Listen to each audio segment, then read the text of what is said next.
किसी भी चुनाव में पार्टी के घोषणा पत्र का अहम रोल होता है। किसी भी चुनाव में पार्टी का घोषणा पत्र बेहद अहम रोल यहां पर उसका होता है, जो बाजी पलटने की कुवत रखता है। आज बीजेपी का घोषणा पत्र जारी करते हुए अमित शाह ने नहले पे दहला मारा है, यानी फ्रीबीज वादों का ऐसा तोड़ जनता के सामने रखा जिसकी टक्कर में टीएमसी का घोषणा पत्र कुछ फीका यहां पर नजर आ रहा है। लेकिन इन सब के बीच बीजेपी ने पार्टी का कोर एजेंडा उसे लागू करने का वादा भी किया है। सवाल यह है कि बीजेपी के वादों का चक्रव्यूह क्या तोड़ पाएंगी ममता? इस रिपोर्ट को आप देखिए और समझिए। बंगाल की सीमा गौ तस्करी का एक प्रमुख जरिया बनी है। সাপকে বিশ্বাস করতে পারেন, নাগ দেবতা নাগিনী দেবতা, বিজেপিকে বিশ্বাস করবেন না। पश्चिम बंगाल चुनाव का घमासान अपने सबसे अहम मोड़ से गुजर रहा है। कोलकाता में केंद्रीय गृह मंत्री अमित शाह ने बीजेपी का घोषणा पत्र जारी किया है। घोषणा पत्र के वादे कई बार चुनाव की पूरी फिजा पलट कर रख देते हैं। इसे ध्यान में रखते हुए बीजेपी ने अपने मैनिफेस्टो को भरोसा पत्र नाम दिया है और इसमें क्षेत्रीय, सामाजिक, आर्थिक, गरीब कल्याण, राष्ट्रीय और बंगाल के समृद्ध सांस्कृतिक मुद्दे तक को समेटने की कोशिश की है। लेकिन इसका सार ये है कि इसमें बीजेपी का कोर मुद्दा और हिंदुत्व से जुड़े मुद्दों का तड़का जरूर है।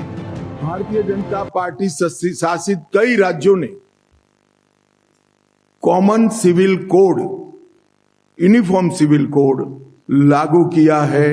हम 6 माह के अंदर ही बंगाल के अंदर यूसीसी को लागू कर सभी नागरिकों के लिए एक ही कानून बंगाल में हो, वो सुनिश्चित करेंगे। देश भर से बंगाल की सीमा गौ तस्करी का एक प्रमुख जरिया बनी है। हम बंगाल की सीमाओं को घुसपैठ के लिए तो सील करेंगे ही करेंगे, ये सुनिश्चित करेंगे कि एक भी गौ माता की तस्करी बंगाल के माध्यम से भारत के बाहर न हो। पीएम मोदी ने एक दिन पहले ही बंगाल के लोगों को मोदी की 6 गारंटी में भय की जगह भरोसा का वादा किया था। घुसपैठियों के मुद्दे पर ममता सरकार पर प्रहार किया था। अब पार्टी के मैनिफेस्टो के 5 अहम बड़ी घोषणाओं की बात करें तो महिलाओं को हर महीने 3,000 रुपए की वित्तीय सहायता का वादा, सरकारी नौकरियों में महिलाओं के लिए 33% आरक्षण की घोषणा, बेरोजगार युवाओं को हर महीने 3,000 की आर्थिक मदद का वादा, सरकार बनने के 45 दिनों के भीतर 7वां वेतन आयोग लागू करने का वादा और 6 महीने के भीतर राज्य में समान नागरिक संहिता लागू करने का वादा शामिल है। गृह मंत्री अमित शाह से घोषणा पत्र को लेकर भारत एक्सप्रेस संवाददाता रोहित पोखरियाल ने सवाल पूछा कि मैनिफेस्टो दिल्ली से आया या बंगाल की जनता की आवाज है, जिसे लेकर गृह मंत्री अमित शाह ने बेहद दिलचस्प जवाब दिया है। सर, एक आखिरी सवाल, आपने बोला मैनिफेस्टो पर ही पूछना, क्योंकि बार बार टीएमसी की तरफ से आरोप लगाया जा रहा है कि बंगाल को भी दिल्ली से चलाने की कोशिश है। तो मैनिफेस्टो तो जारी हो गया, ये मैनिफेस्टो दिल्ली से आया कि बंगाल की आम जनता की वॉइस ही है? जैसे आपने सुना होगा, हमारे मैनिफेस्टो कमेटी के अध्यक्ष ने बताया कि एक लंबी प्रक्रिया हुई है।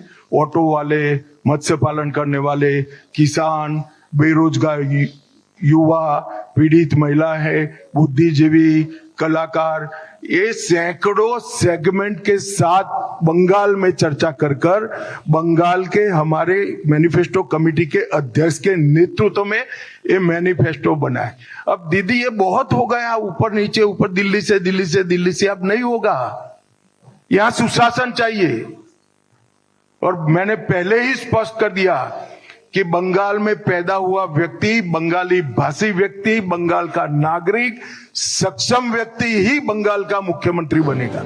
शाह ने शुक्रवार को पश्चिम बंगाल के देवरा में जनसभा को संबोधित करते हुए आरोप लगाया कि ममता बनर्जी बंगाल के लोगों की चिंता नहीं करती, उन्हें बस भतीजे अभिषेक बनर्जी को अगला सीएम बनाने में दिलचस्पी है। तो बंगाल की सीएम ममता बनर्जी ने नॉर्थ 24 परगना के टेंटुलिया में चुनावी रैली में कहा कि सांप पर भरोसा किया जा सकता है, लेकिन बीजेपी पर नहीं। সাপকে বিশ্বাস করতে পারেন, নাগ দেবতা নাগিনী দেবতা, কিন্তু মনে রাখবেন বিজেপিকে বিশ্বাস করবেন না। করলেন আর গেলেন।